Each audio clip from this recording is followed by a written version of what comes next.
আল্লাহ সুবহানাহু ওয়া তাআলা মেহেরবানি করে আমাদেরকে 5 ওয়াক্ত সালাত এবং 30টি রোজা দান করেছেন।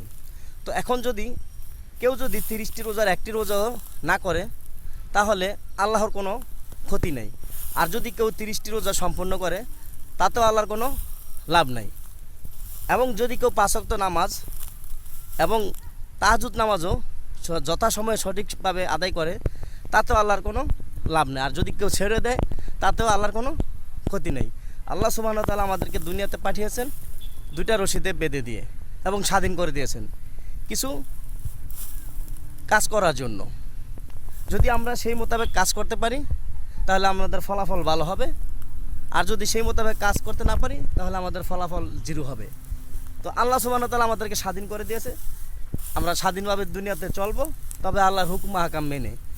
হুকুম আহকামের বাইরে স্বাধীনভাবে চলার কোনো অবকাশ নেই। ভালো থাকবেন সবাই, ধন্যবাদ।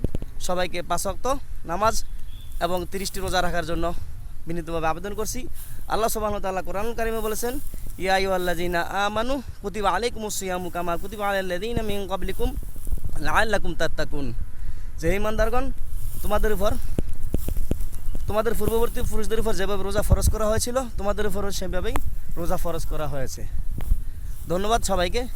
আর পিছনে দেখেন ভিউটা কেমন, ভালো লাগলে অবশ্যই লাইক কমেন্ট শেয়ার করে দিবেন।